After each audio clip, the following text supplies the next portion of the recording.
Cuando ellos les dijeron: estamos aquí buscando a Jesús el Nazareno, él respondió: yo soy. Y estas palabras los aterrorizó, los hizo retroceder y caer al suelo, porque ellos sabían que este es el nombre de Jehová. Bienvenidos al Estudio Vida de la Biblia con Witness Lee. Esperamos que este Estudio Vida los introduzca en un disfrute más profundo de las Escrituras y de nuestro querido y precioso Señor Jesús. Visítenos en nuestra página de internet radiolsm.com y allí podrán escuchar gratuitamente todos los programas radiales del Estudio Vida. Para comentarnos sobre el mensaje nos acompaña el hermano José Ramón Asensio. José Ramón, nos gusta mucho que estés una vez más con nosotros. Gracias por invitarme, hermano. Bueno, hermano José Ramón, dado la importancia de este mensaje, ¿nos podría dar una palabra de introducción? Esperamos que todos nuestros radioescuchas aprecien lo importante que es que el Señor Jesús es nuestro Redentor y que su muerte es la única muerte redentora.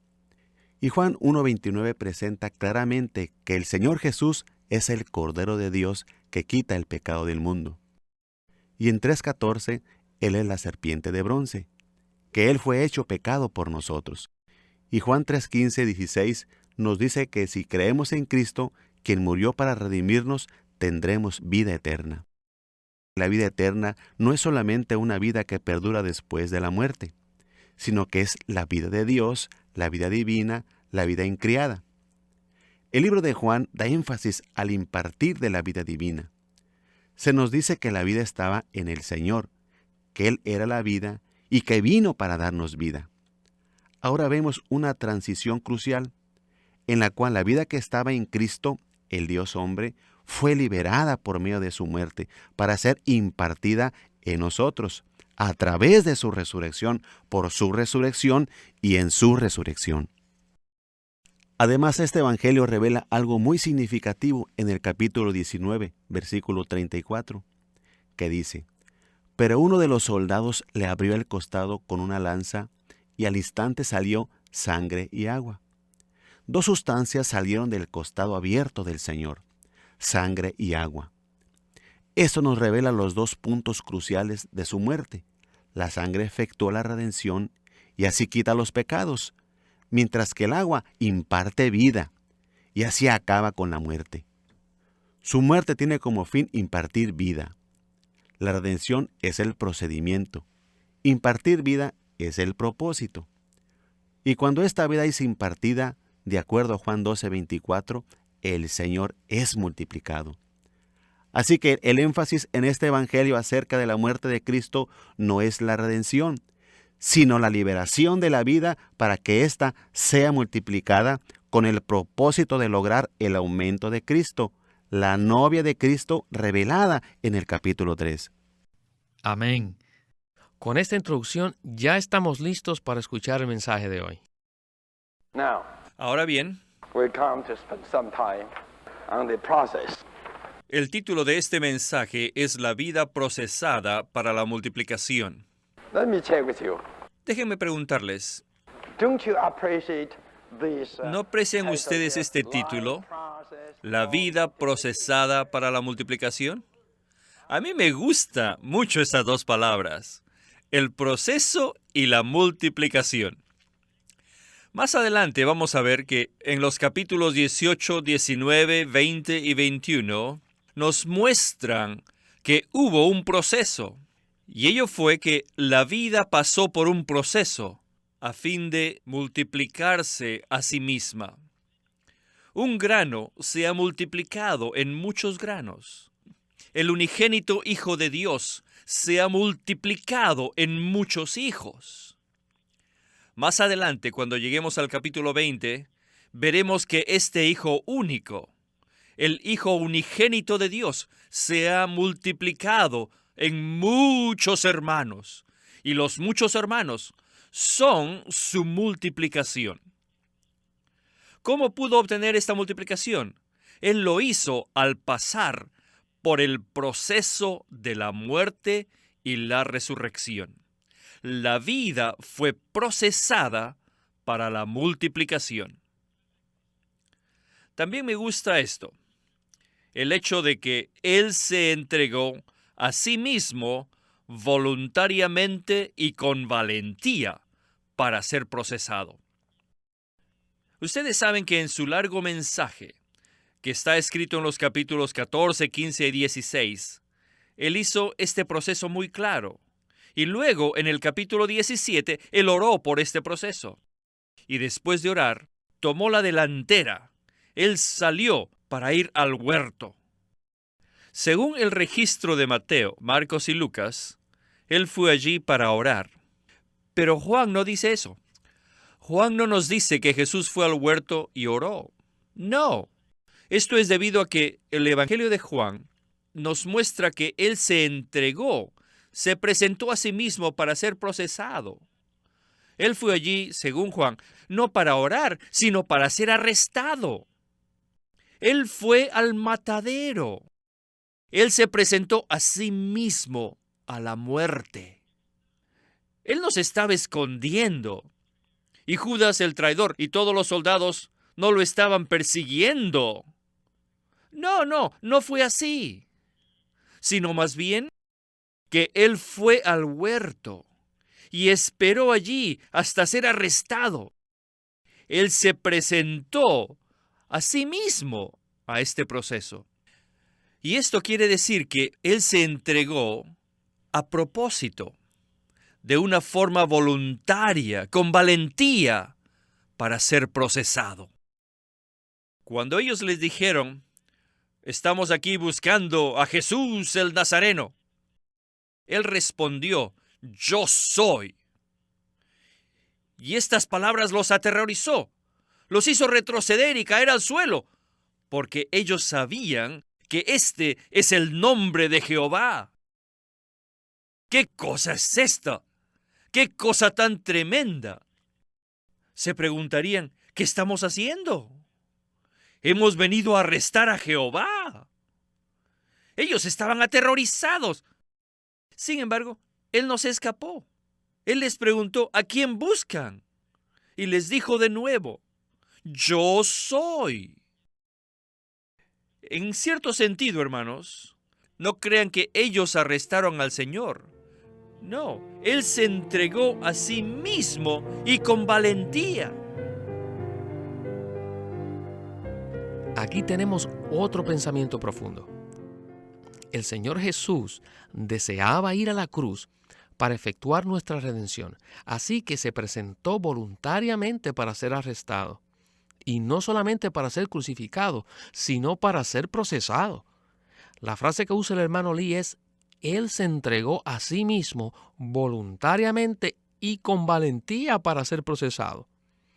¿Podría usted profundizar este tema? Me gustaría profundizar en dos aspectos acerca de esto. El primer aspecto es que Él se entregó voluntariamente con valentía. Ciertamente, si este maravilloso Dios hombre no hubiera querido ser arrestado, juzgado y crucificado, nadie podía haberlo tocado. Así que Él estaba allí en el huerto entregándose voluntariamente, entregándose a las manos de la gente pecadora. Quisiera señalar que esto es el cumplimiento de su palabra en el capítulo 10, 17 y 18, donde el Señor dijo, yo pongo mi vida para volverla a tomar. Nadie me la quita, sino que yo mismo la pongo. Esto hace muy claro que aunque el Señor Jesús era Dios en la carne, Él se entregó voluntariamente con valentía para ser arrestado, crucificado y procesado. Este es el primer aspecto. Y el segundo es esta palabra maravillosa y crucial, procesado. Usamos esta palabra para señalar el significado espiritual del hecho físico de la muerte redentora del Señor. Recuerde que otros dos también fueron crucificados con Él. Sin embargo, no podemos llamar la muerte de estos dos un proceso, porque esa muerte fue una ejecución que ellos merecían. Pero la crucifixión del Señor fue parte de un proceso, el cual Él se refirió en los capítulos del 14 al 16, cuando señaló que, aunque Él estaba entre los discípulos, Él no podía estar en ellos. Así que Él tenía que pasar por la muerte y venir en resurrección como el Cristo neumático, el Espíritu de realidad, para hacer vida en ellos. Por lo tanto, la palabra proceso nos muestra que el Señor, por medio de su encarnación, vivir humano, muerte y resurrección, pasó por un proceso muy largo para poder entrar en sus discípulos y así hacerlo su cuerpo, su novia y finalmente la nueva Jerusalén. Ahora podemos juntar estos dos aspectos, su valentía y el proceso. El Señor sabía exactamente lo que estaba haciendo. Él sabía que estaba a punto de morir, no solo para efectuar la redención, sino también para liberar su vida. Él sabía que iba a resucitar, y en resurrección, como el Cristo neumático, sería capaz de entrar en nosotros. En este proceso, Él cumpliría la redención con el propósito de hacerse el Espíritu vivificante para morar en nosotros. Con una clara visión de este proceso, Él se entregó a sí mismo para ser arrestado, para ser juzgado, para ser crucificado y para ser sepultado. Pero esto no iba a ser el final, ya que en resurrección Él sería victorioso y como Espíritu vivificante cumpliría la meta de su proceso. Por lo tanto, esta palabra proceso no es arbitraria sino crucial, puesto que nos enseña el significado intrínseco de la crucifixión del Señor con relación a la economía eterna de Dios. Maravillosa explicación, hermano José. Volvamos al mensaje. He was examined in his dignity. El Señor Jesús fue examinado en su dignidad. Really so. Eso es verdad. He was examined in his dignity by mankind. Él fue verdaderamente examinado en su dignidad por los hombres varias veces.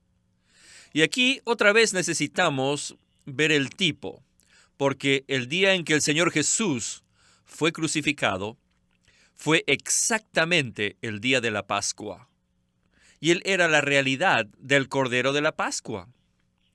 Según el tipo, el Cordero Pascual, antes de ser sacrificado, tenía que ser examinado. Y este examen era llevado a cabo en forma cabal. Y esto lo hacían para ver si tenía algún defecto. Y Cristo, como el Cordero, fue examinado por los hombres de esta forma también. Así es que Él fue llevado a Pilatos y Él lo examinó, quien declaró que no había encontrado ningún defecto en Él. Él no pudo encontrar ningún defecto en este Cordero. Este Cordero es perfecto y totalmente calificado para ser el Cordero Pascual para el pueblo de Dios. Mientras Él estaba siendo juzgado o examinado, Él los estaba juzgando, especialmente en el caso del sumo sacerdote, porque el sumo sacerdote estaba siendo juzgado por el Señor Jesús. El que estaba juzgando fue juzgado por el juez supremo en su dignidad. En estos versículos uno puede ver que la dignidad del que estaba siendo juzgado no tenía ningún defecto, no cometió ningún delito, y él no tenía nada que temer. Él estaba en su dignidad hablando con el sumo sacerdote, y en ese momento ese sumo sacerdote fue juzgado por él. Esto significa que el Cordero Pascual fue examinado, pero al mismo tiempo él juzgó al sumo sacerdote. Es como si dijese, tú me estás examinando a mí para ver si yo tengo defectos, si soy perfecto o no. Pero debes saber que mientras tú me estás examinando, tus manchas son sacadas a la luz. Primeramente, el Señor fue examinado de acuerdo a la ley de Dios en la religión judía. Y ellos no le encontraron ninguna falta. Más bien sus propias faltas fueron expuestas. Y luego fue examinado por la política, según la ley del Imperio Romano. Pilato, como gobernador del Imperio Romano, sabía que el Señor Jesús no tenía nada malo, pero las voces del pueblo lo persuadieron. Así que él no fue honrado, ni genuino, ni fiel. Él era falso. Y al final, el Señor Jesús, El que era perfecto fue sentenciado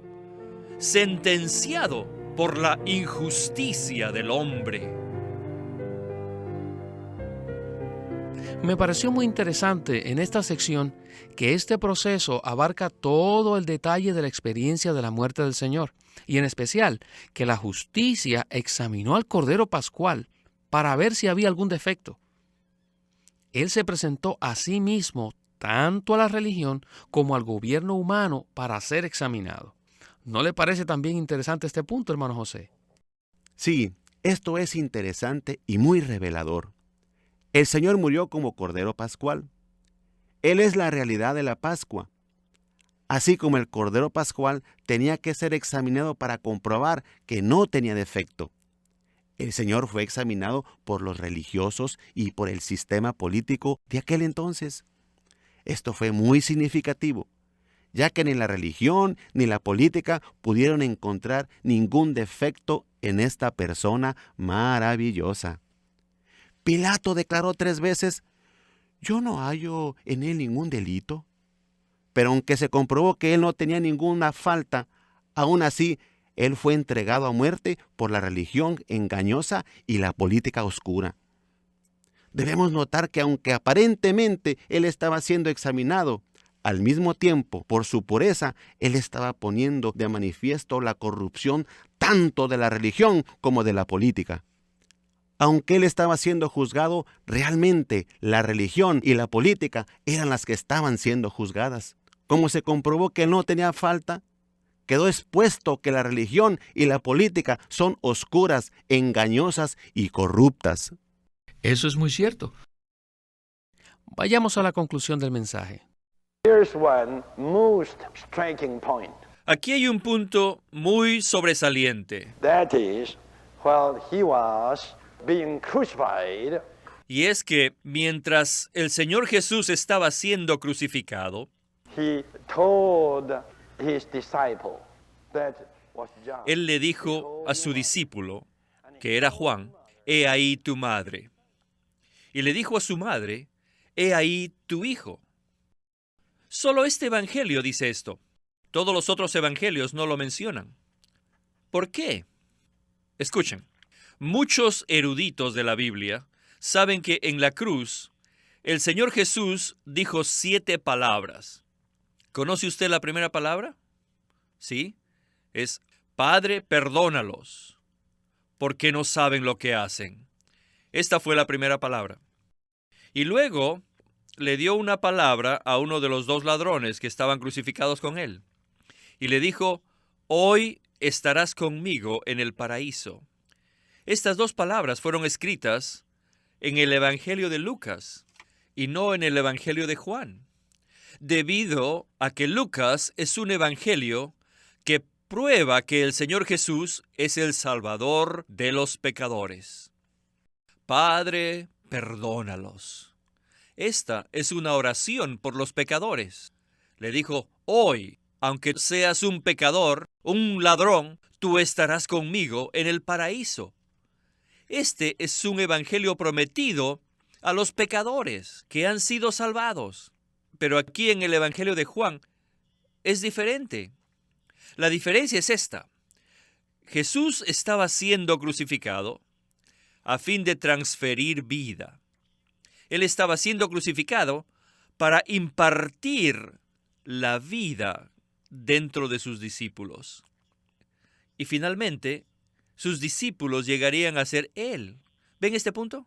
Así que uno de sus discípulos podía ser el hijo de su madre, y su madre podía ser la madre de este discípulo. Esto es una indicación de la transferencia de vida. Este no es un caso que nos muestra la salvación, sino más bien un caso que indica la transferencia de la vida. Por esto pueden ver que este evangelio no es un evangelio de salvación, sino más bien un evangelio que transfiere la vida dentro de todos los creyentes. Bueno, hermano José Ramón, otra vez se nos señala una porción que aparece únicamente en el Evangelio de Juan y que nos permite ver el énfasis de este Evangelio. En la crucifixión se presenta una escena muy tierna entre el Señor, su madre terrenal y el mismo Juan. Esta interacción nos muestra algo que el hermano Lee describe como la vida transferida. ¿Qué es esta vida transferida, hermano? En Juan 19, 26 y 27, el Señor dijo a su madre: «Mujer, he aquí tu hijo». Después dijo al discípulo: «He aquí tu madre». Y después de aquella hora el discípulo la recibió en su casa. Para aclarar la expresión la vida transferida, usaré la expresión la unión de vida. En la vida natural, María era la madre de Jesús y por ende no tenía relación con la vida natural de Juan, quien era uno de los discípulos del Señor. Pero cuando el Señor dijo: «Mujer, he aquí tu hijo», e «Hijo, he aquí tu madre», Él estaba señalando que como resultado de su muerte, que libera la vida, y su resurrección, que imparte la vida, ahora habría una relación en vida entre los creyentes que trascienden a la relación en la vida natural. Así que hay una transferencia de vida, ya que la vida divina que estaba solamente en el Señor fue impartida a su madre y a sus discípulos, y produjo entre ellos una relación genuina, una relación en la unión de vida, como miembros de la familia de Dios. Juan ahora tendría cuidado de la madre de Jesús, como si ella fuera su propia madre. Esta es una porción muy tierna y nos muestra que nuestra relación con otros creyentes no debe quedarse en un nivel natural, sino más bien necesitamos darnos cuenta que hemos nacido de Dios, que hemos recibido la vida de Dios, que somos hermanos y hermanas en el Señor y que somos miembros de la familia de Dios. Por consiguiente, en esta unión en vida, nos cuidamos los unos a los otros. Y este es un cuidado tierno y amoroso en la casa de Dios. Dios es nuestro Padre y nosotros tenemos muchas madres, hermanos y hermanas en la unión de vida, en la vida eterna de Dios, que fue liberada por medio de su muerte e impartida en nosotros por medio de su resurrección. Gloria al Señor. Es tan tierno y maravilloso que esta unión de vida provee para todo. Muchísimas gracias, hermano José Ramón, y esperamos verle muy pronto otra vez aquí. Gracias por invitarme a su programa.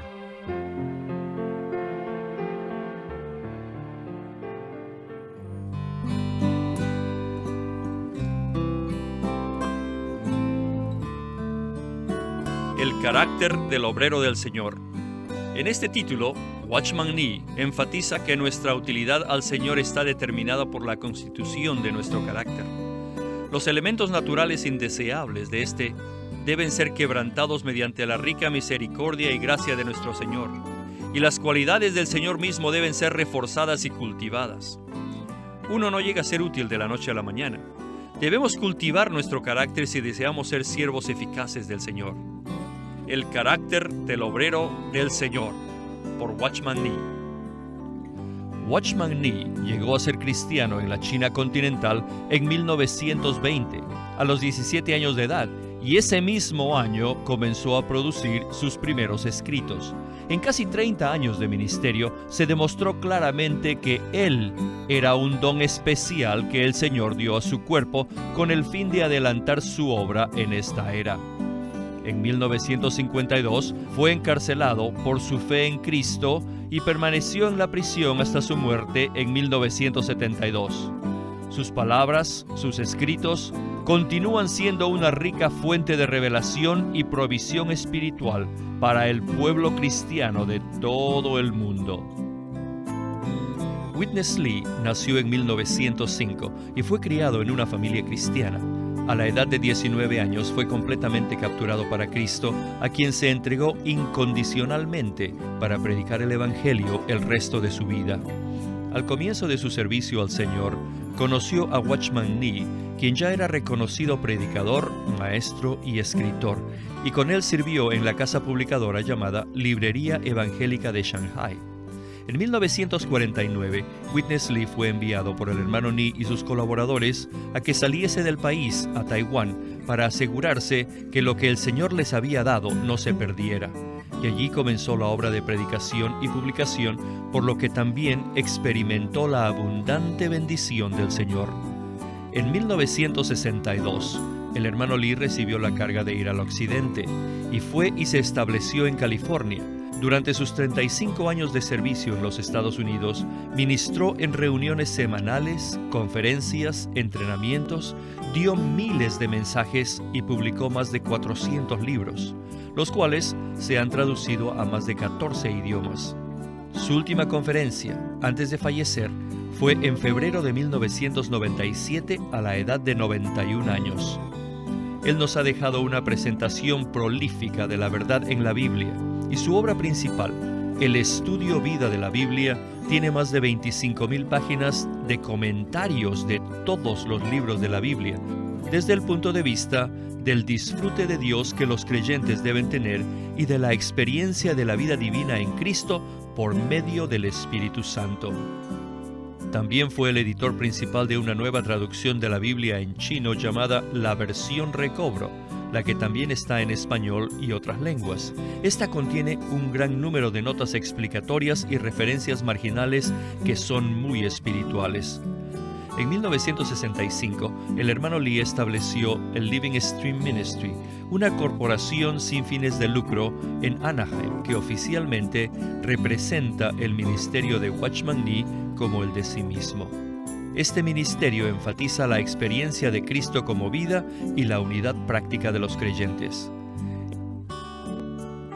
Queremos animarlos a que visiten nuestra página de internet libroslsm.com.